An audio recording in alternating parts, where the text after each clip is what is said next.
Okay, students, we are in chapter 20 in the first semester of Greek. In this chapter, we're talking about verbal roots and other forms of the future. So, if you remember from last chapter, chapter 19, we talked about um, pattern one verbs. What we're doing in this chapter is we're introducing um, verbs, the verbal roots who patterns two through four, where you're going to see some alterations in the, the makeup of the verbal root of the root and stem in the various other forms of the verb. So what I want you to do is, and I'm sorry I'm a little bit distracted. It's raining here and there's some noise outside, so I apologize for being so distracted for a second. So what I want you to do is I want you to get your textbook if you don't have it in front of you. And I want you to open up to chapter 20, and we're going to go through this together. We're going to go kind of slow because what we're doing in this chapter is you're not going to spend as much time learning new paradigms as you are going to be learning rules. And so some people find this to be a little more difficult, just learning rules.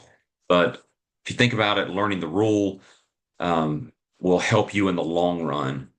Um, and it'll help you to make better decisions when it's time to parse and translate uh, the word. It'll certainly benefit you years from now if you decide to go farther in Greek. But I want you to get your textbook because I'm going to be referring to the textbook.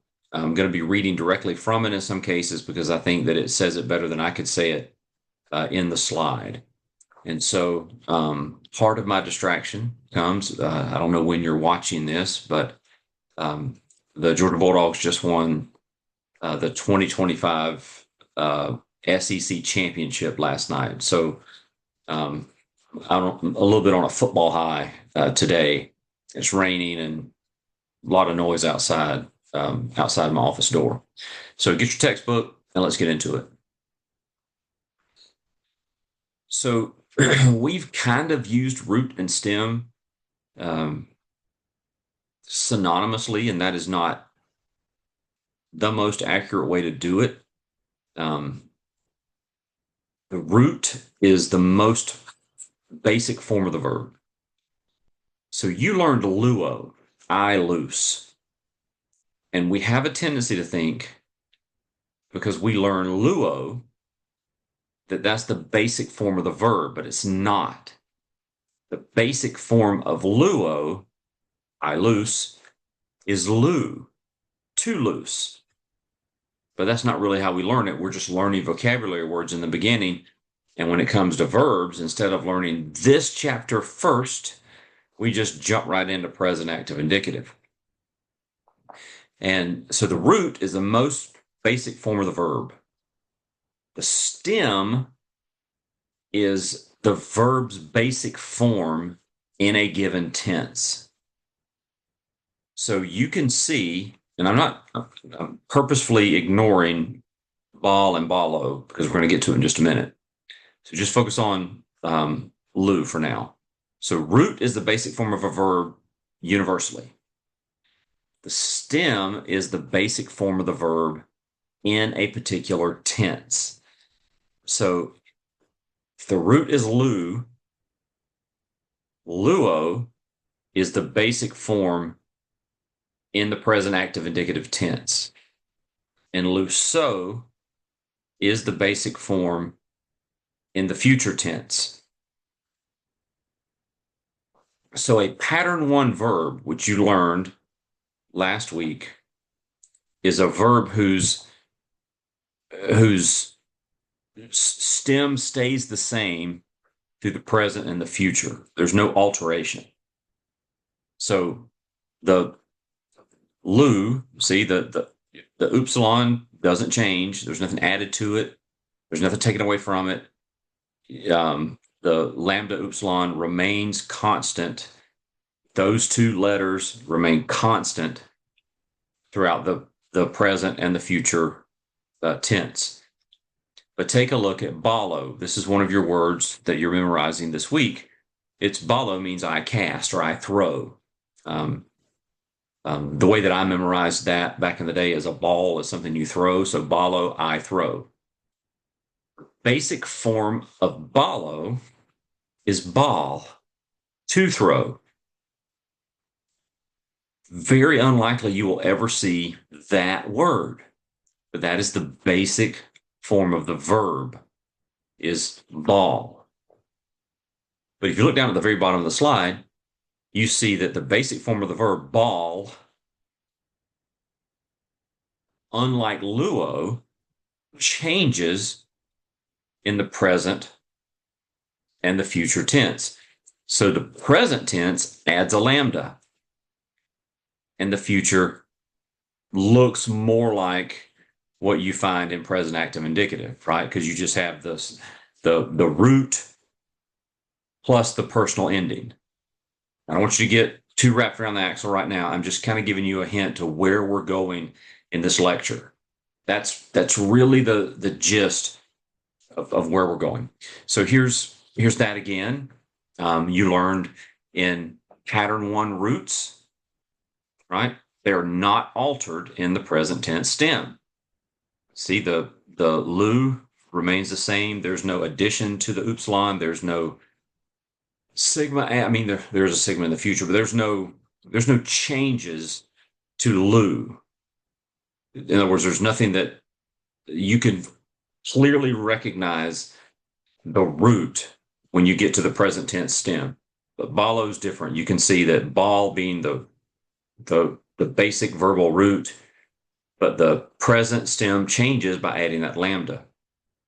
Now that example in itself is easy to remember, but as you probably can guess, it's going to get a little more difficult as we go. That's why one of the things I want you to do is as we go through this lecture, I want you to have your textbook in front of you. I want you to make notes in your textbook, and I want you to pay attention to the timestamp. If I'm explaining something that goes over your head, just in the book or on a piece of scratch paper, just write down the timestamp for where I'm talking about that. So that way, when you go back and review it, you don't have to watch the whole video or scrub thinking you're getting to the right place. You can just scrub directly to that timestamp. All right, so we learned about pattern 1 verbs in chapter 19, and we learned that pattern 1 verbs have 3 categories. When the word ends in an iota or an upsilon, when it's a contract, and when it's a stop. We learned all 3 of those. If you feel like you're just learning the 3 categories for the first time, go back to chapter 19 and review that lecture. What we're learning in this lecture is we're learning patterns 2 through 4. So pattern 1 we learned in chapter 19, patterns 2 through 4 we're learning in this chapter. So patterns 2 through 4, these are verbal patterns. 2 through 4 are verbs whose roots are altered in the formation of their present tense stem. This means that the present tense stem and the future tense stem are not the same. Say this really quickly. I think I said it, might have started the video with it. The best way to do this is to memorize the root with every present tense stem and not the present tense only. For instance, learning that lu is the root in the present stem, not luo. It's very unlikely that most of you have done that. And that's okay, because not many students start out by learning the roots, even though the book says to do it. You're just seeing all these letters put together for the first time, and Greek is all new to you, and every week you're getting a different paradigm, and you're just really kind of working to keep your head above the water. I don't have time for rules. Well, if you did make time for rules, and this is going to be really easy for you. If you didn't, if you're like the other 99.9% of us, when I took Greek, I didn't memorize the rules. I just memorized paradigm till it was time to memorize a rule, and then I did my best. And so if that's where you are, that's fine. That's where most people are. But here is that example we talked about a little earlier. You can see here that this pattern 1 example using lu being the the basic root of the verb. You don't see any shifts in the formation of lu. You just see the lambda upsilon remaining consistent. You see suffixes, and in the aorist tense, a prefix added. The lu remains the same. Versus our example with ball, you can see that the present, remember we said the patterns 2 through 4, we go back up, patterns 2 through 4, the root is altered in the formation of the present tense stem. And it's different than the future tense stems. And that's what we have here. We have balo with 2 lambdas. That's different in the present tense stem than the future stems, which are the future and the aorist.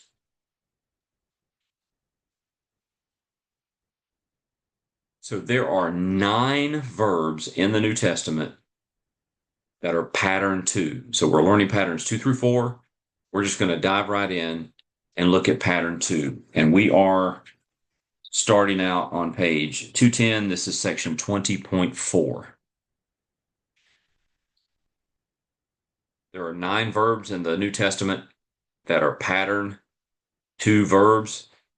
Here's a few of them that you'll be responsible for learning in this chapter.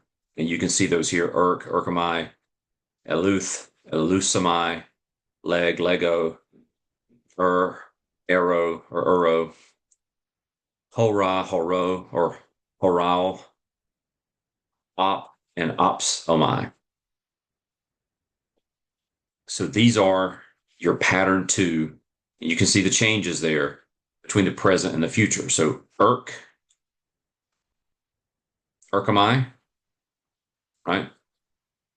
Look how it changes from to eluth, leg to air, hopa to op, or hora to op. And you're just going to have to memorize those. There's no way around it. But fortunately, you've got this chapter to go back to, and you've got this example, which is section 20.4, to go back to, because these are really the ones that you're going to be responsible for at this point. So I've done a whole lot of talking, but when it comes to pattern 2, just to kind of keep it into perspective, you're only being made responsible for 3 words that are going to look different in the pattern 2 form. They're going to look different than their future. So the present and future look different in just these 3 different groupings. So within pattern 2, you have what we call liquid futures. Now this is on page 210, section 20.5. So liquid verbs are, for the most part, formed regularly, except these 2 differences. They use and we're going to look at the next slide to it'll give you a visual of what we mean. They use a slightly different tense formative, and the present and future tense stems are slightly different. So a liquid verb is a verb that ends in a lambda, mu, nu, and rho. These are called liquids. I think it's a dumb name, but it is what it is.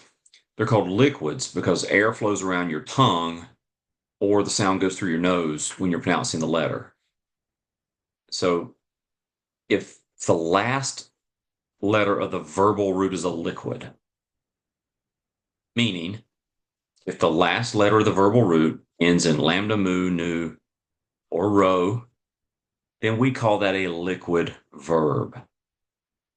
And here's how liquid verbs are formed in the future active. So you can see you have men, that is the future active tense stem. It ends in a nu, so we know that it's a liquid verb because the basic root, or the stem ends in a nu. It's a liquid because it ends in a nu. So the future active tense stem plus the tense formative. When you have a liquid, you have a different tense formative than you do in non-liquid, if you want to say it that way. And the tense formative is epsilon sigma. Then you have a connecting vowel, an omicron, and then you have your primary active personal ending. So what I wish I could say is that when you put all that together, you have menesomen. But that would be way too easy, wouldn't it? Instead, you have menumen. Because here's a rule. This is pattern 3. When a sigma is between two vowels, the sigma drops. It's called an intervocalic. Just memorize that and you'll kill it at Applebee's trivia night if that ever comes up. But when a sigma is between two vowels, when you are creating the tense formative,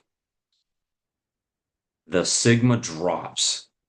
When the sigma drops, that leaves two vowels next to each other. What happens when you have two vowels next to each other between the tense stem or the tense formative and the connecting vowel? You have a contract. And I'm not going to go through all the rules of contract verbs, but all the rules of contract verbs now apply. And instead of having menesomen, you have menumen. So how did I get menumen? The future active tense stem men plus the liquid, right? So liquid, because men ends in a nu. The future active tense stem liquid, men, plus the tense formative that's used with a liquid stem of epsilon sigma, plus a connecting vowel omicron, plus that primary active personal ending of men. You have to almost do the math in your head. Okay, there's a sigma. I'm going to drop the sigma, and it leaves an epsilon and an omicron next to each other. And I'm going to flip back to the chapter on contract verbs and see what happens when I have an epsilon and an omicron together. Okay, it changes to the diphthong oo with a circumflex, and that's how you end up with menumen. So liquid verbs can be tricky. But since you don't have a ton of them, you just have to learn them so that you can pick them out. So if you'll look at section 20.9, you can see here where he's got the paradigm for the future active indicative for liquid. And you can see on the left, it's not that much different than the paradigm that you've learned. But what we need you to know is we need you to know the rules that got you here, that got you to menumen, right? That's really what we're talking about. So you can see here, you see the first column there is the liquid. You can see the definition, I will meno, I remain. The present contract is poio, and then the present liquid is meno. You're just going to have to go through this and you're going to have to memorize it. It's just a paradigm you're going to have to memorize. All right, so that's pattern 3. If you're forming the future middle indicative of the pattern 3 of the liquid verbs, you have the same thing. You have the future active tense stem, men. You have the tense formative, you have epsilon and a sigma. So without looking at the bottom of the slide, what do you think happens to that sigma when you put it all together? Yes, you in the back of the room. Very good. The sigma drop. So you're going to start with a future active tense stem. This is why I said in the beginning that if you've been memorizing the roots and the stems, you're way ahead of everyone else. You're just way ahead. But if you haven't, you're just going to have to go back and do a little work. So the future middle indicative when you have a liquid is you have the future active tense stem plus the tense formative plus the connecting vowel, which is an omicron, plus that middle passive ending of metha.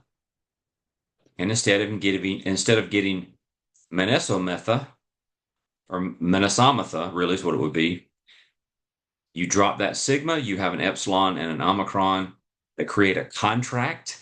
And you look back at your contract rules and you learn that when you have an epsilon and an omicron, it is lengthened to the diphthong oo. And so you have Menumatha.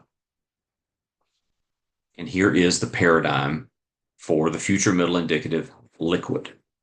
So you can do two different things, guys. I'm going to go back up to the future active. You can do two different things. You can either memorize the rule, or if you want to, you can just memorize the paradigm. It's up to you. It's really up to what you want to do. But that is the future active indicative when you have a liquid verb. The translation is going to be the same as future active indicative that we've already learned. Future middle indicative that we've already learned, right? You're going to add the will, I will remain, you will remain. It's the difference is the way it's formed because you have that root or that stem rather that ends with one of the let's see if I can find the rule for you. It ends with one of the consonants, one of the lambda, mu, nu, and rho. It ends with one of the liquid consonants. And when you see that consonant, you're going to say, okay, that's a liquid. So I'm going to drop that sigma when that, so the connecting, the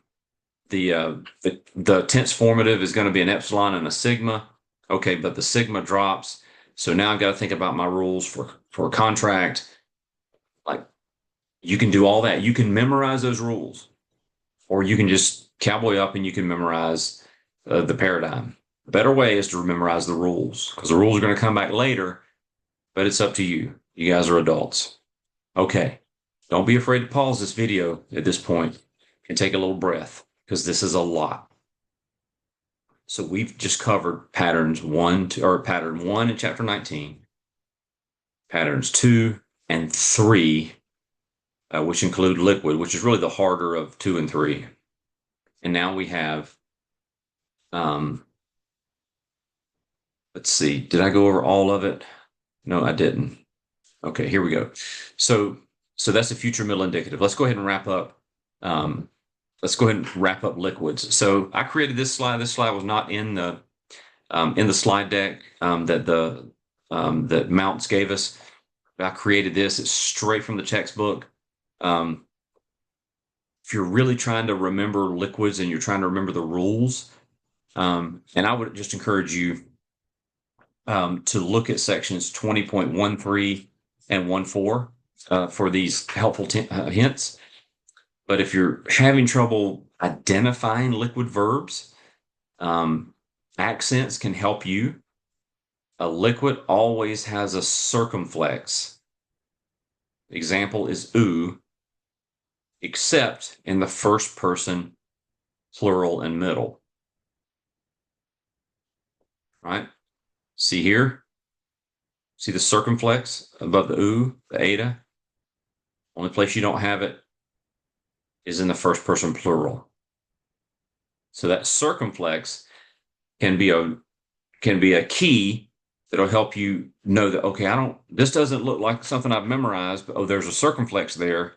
Okay, that's a liquid verb. And then if you want to look at section 20.15, we're going to go over it in just a second. Look at 20.15. You can compare the present and future forms of a liquid and note the difference. In fact, let's go ahead and look at that because you do have, when you're looking at stem changes in liquids, just like in pattern 1, you have 3 categories. These are 3 categories-ish. In liquids, you have double consonant. You see there? Apostello. Then you have, balo was a good example of that too. You have the double consonant. You also have an addition of an iota. This one I think is a little tougher because what we've been dealing with up to this point is if there's an additional letter, it comes after the root that we've already memorized or the stem that we've already memorized. But there are some liquids where you have an iota that shows up between the stem, iro, aro. And then this is all in section 20.15. And then you just have different roots altogether. And these might be maybe the hardest because you're memorizing the same basic word meanings or basic words with a little different meaning, but the form changes. Lego versus arrow. So you do have stem changes in liquids, and these are the three main stem changes that you have: is the double consonant, the addition of the iota, and different roots. All right. Now probably a good time for you to get up and walk the dog. Pause the video and go walk the dog. But I'm going to take a drink of my Dr. Pepper and march on.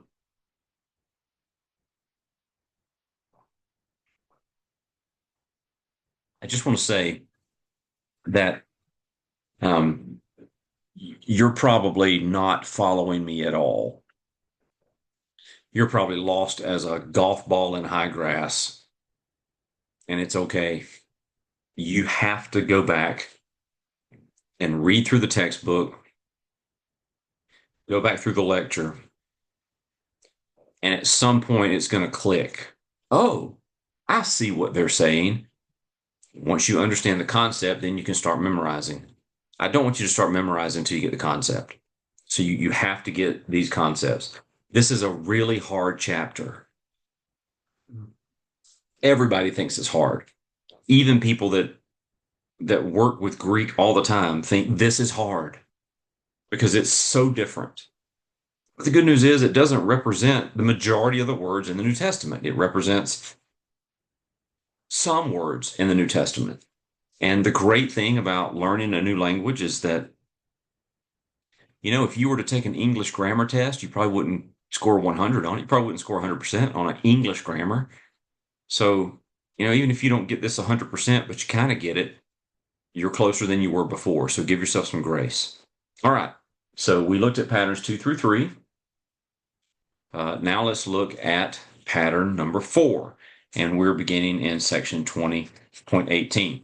Now, he says it much, much better than he put in the slide here. So let's just go through it in the textbook, and then I'll try to make sure I point out anything that is not clear in the textbook. So a pattern for verb is one where the root is modified. And you've got a few examples of that. So don't look at the slide anymore. Look down at section 20.18 in your textbook. The two that we have here, or I'll start reading at 20.18. Roots that follow this pattern end in a stop. You guys remember what a stop is? Remember we had blepo, blepso. Remember we had that from chapter 19? But unlike the roots in pattern 1, which don't change between present and future, these roots, if they end in itzo or adzo, the root actually ends in a dental. I know you don't remember what a dental is, but it's a tau, a delta, or a theta. Here's what we mean. For example, now you can look back at the slide. One of the words you're learning this week is baptizo. I baptize, I submerge, or I dunk. I baptize. Present active indicative. I baptize. The stem, or the root rather, the root is not baptids, it's baptid. So that hard dental sort of softens to the zeta. So baptids is easier to say than baptido, right? So you just think about how you say it. If you were to say baptid, to baptize, baptizo, I baptize. But if you try to say baptido, it's not as palatable or as easy on the ears as baptizo. And Greek is really important when it comes to that aspect. English somewhat, but English relies somewhat on German. And if you guys know any German at all, there's almost nothing acoustically pleasing about German, right? And so English is kind of in that category. I know somebody's an English major and they're probably like, no, it's not. But there's some similarities between English and German. But, Greek is a little more flowery. And so it's important in Greek that you don't have those hard stops, that you have more, that it flows a little better. So baptid, which would be to baptize, is softened, if you want to call it softened, to baptizo, I baptize. And so let's just read here, itzo, otzo verbs. Again, this is section 20.18. If the present tense stem of a verb ends in itzo or otzo, its root actually ends in a dental, which is a tau, a delta, or a theta. For example, baptizo, I baptize, is from the root baptid. The final letter of the verbal root was changed to zeta to form the present tense stem. It forms the future as baptizo, which is the dental plus the sigma, omega. You drop the dental and it becomes baptizo, which is, you've already learned that rule. The rule that applies, and I forget the chapter it's from, but the rule that applies here is the square of stops. That's why that dental drops and changes. So that's words that end in itzo or otzo. Well, what about verbs that end in aso, which is alpha, sigma, sigma, omega? Let's see what Mounce says. If the present tense stem of a verb ends in aso, its root actually ends in a velar, which is a kappa, a gamma, or a chi. Hear how hard those are? Kappa, gamma, chi, right? Those are hard. And so if the present tense stem of a verb ends in aso, the root actually ends in one of those velar. For example, the verb tarasso, I trouble, is from the root word tarax. So you see the word tarasso that you're going to learn as a vocabulary word. The rule is, if you see that alpha, sigma, sigma, omega, bells are going to go off. Oh, that's because you're going to need to know the root to make the other forms. And so if you think the root is tau alpha rho alpha or tau alpha rho, right? Then you're going to miss it completely. You're going to have the wrong tense. You're not going to be able to parse it, and you're not going to be able to translate it. But when you see that alpha, sigma, sigma, omega, okay, that ends in a velar. The root ends in a velar, and so it's going to be tarax. That double S is becoming. They're turning that chi into a double sigma. So let's just read. For example, tarazzo, I trouble. It's from the root word tarax. The final letter of the verbal root was changed to the double sigma to form the present tense stem. In the future, it is formed as tarazzo, which is also totally regular, and based on the square of stops. This is where you have to memorize the rules. But as you're learning, try to memorize these rules in a way that sort of follows how you are progressing through the lesson, right? So if the first part of this that you remember is that if I see a verb in the present tense that ends in itzo, otzo, or aso, if I see that, I'm going to memorize the definition of the word in the present active indicative, the present tense. But to make the future tenses, I'm going to have to remember that itso, atso, and aso, there's something different about it. Well, what is it that's different about it? And then that's you go back and you say, okay, itso and atso ends in a dental, and aso ends in a velar. So build the rule in your mind based on how you see the word. I wish I could help you with it, but I can't help you memorize it. I can only tell you what the rule is. But again, go back through these in the textbook, and it'll help you significantly. And here it is. Here's the present and the future. Baptid and baptizo. Baptizo is the present, and baptizo is the future. Tarax is the root. Taraso is the present, and taraxo is the future. There's the double consonants. We've already kind of talked about this. This is section 20.19. This is just saying that the present tense stems that end in a double consonant are often from roots with a single consonant.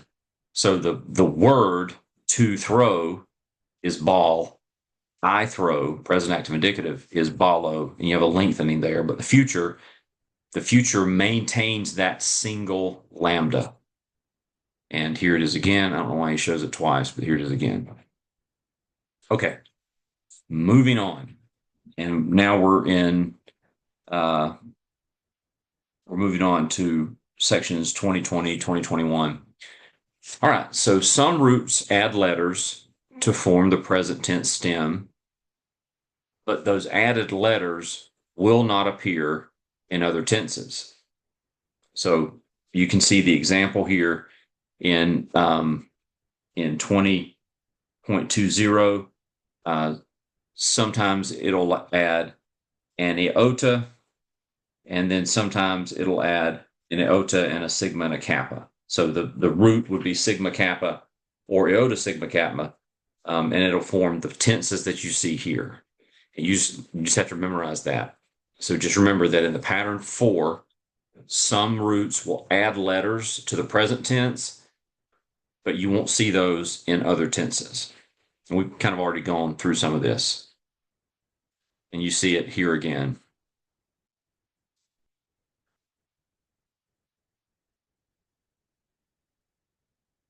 And we're almost done. This is something you do need to know. This is something we've done before, but we haven't given it a name. Just know that when you see that lengthening of a vowel, like an alpha lengthening to an eta, the term for that is a blout. You've already seen some nouns that do this, but you'll see some verbs that will do this as well. And in the paradigms that you learn, when you see that short vowel lengthened, we call that an ablaut, and that is part of that pattern 4 formation. And remember, patterns 2 through 4 are just all about changing the present stem where it doesn't match the future stems. That's really what those patterns are about. And there are various ways that this happens, right? Liquid is a big part of that. The ablaut is a big part of that. The double consonant is a big part of that. The itso, atso, that's a big part of that. So, we're talking about a lot of things here, but really what we're talking about is that when a word is formed differently in the present than it is in the future, there are some rules that govern that. And the rules that govern that are found in chapter 20, and we just refer to those patterns 2 through 4. And then lastly, part of this chapter, this is not something that's going to be difficult for you, but in this chapter, you're going to get some vocabulary words. I actually call out the first vocabulary word that you have that's a compound verb. But a compound verb is just like a verb that's a compound verb in English. It's a verb plus a preposition. As you go further in Greek, you'll find that Paul will make up words. and he'll sometimes create compound verbs by just putting two words together. But like one of the words that you're going to learn is ekbalo. Um, ek or uk means out or out from, and balo means I throw or I cast. So ekbalo would be I cast out or I throw out. Probably I cast out because you can imagine ekbalo. If I tell you that I cast out a demon, then it would be that form. But you can see that so it's really not hard to to um to identify the compound verbs because you've already memorized the negatives, uk and ek. You've already memorized those, and you're memorizing the the present of the different verbs that you're learning. And so they're really not that hard um, to pick out. Where it gets really difficult is if you get into a situation where, let's see, I'll go back up to see if I can find it. Um, like if you have a stem change, right? If Lego I say, I don't you wouldn't have a negative in front of that. You wouldn't say I say out. But let's just, for example, say that if you had a verb that the root changes for the present um, in the future, like there's a different root for the present and the future, and there's a compound word in front of it, then you may just stare at that blindly because you don't recognize that other form. Don't worry, that happens to all of us. And the only thing you can do is just memorize your way out of it. That's all you can do. Just memorize your way out of it. Okay. I told you that this was a lot. I told you that this was a heavy chapter. But if you're watching this as part of the first semester of Greek, then you know that you really are just getting an introduction to it, and you're going to get this lecture again in the second semester of Greek. So that's why I chose to end the first semester with this, actually 20 and 21, and begin a little further back in the second semester so that you can build up to this. But I want you to treat it seriously and do your workbook assignments and start working on learning these rules. Okay, that's it. That's the grammar. Go through chapter 20 on your own. Use the slides in my lecture if it helps you. But try to grasp the concepts of chapter 20, of the different the patterns 2 through 4. Grasp the concepts. Try to break it down into the various categories and understand each category. And even if you can't memorize the category, understand that what's happening in each category. And once you understand what's happening in each category, well, then you can say, okay, now I get why they do that. Now let me memorize the rule so that I can recognize it. So just, work through it logically and take it a bite at a time. Let's look at the vocabulary words for this section. You have iro, which is I raise up, I take away. Here's your first compound verb. Apoktano, I kill, as a contract verb, right? Apo. You have apostello, I send away. Baptizo, I baptize. Gnosko, I know. That's how I learned that. I know. I didn't learn the others. Come to know, realize, and learn. I learned it as I know. And I'll just reiterate, when you come across a vocabulary word that has several different variations of the meaning, I know, I come to know, I realize, I learn, just help yourself and learn the one that's easiest for you to memorize.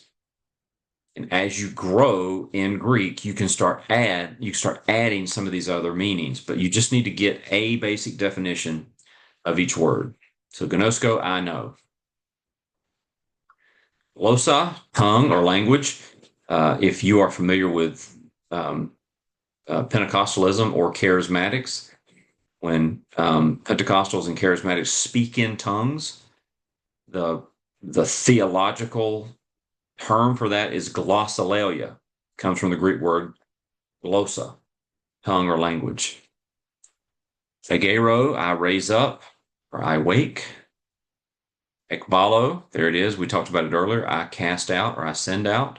Notice balo would be I throw. That would be the definition you could learn first. You don't have to. You could I cast.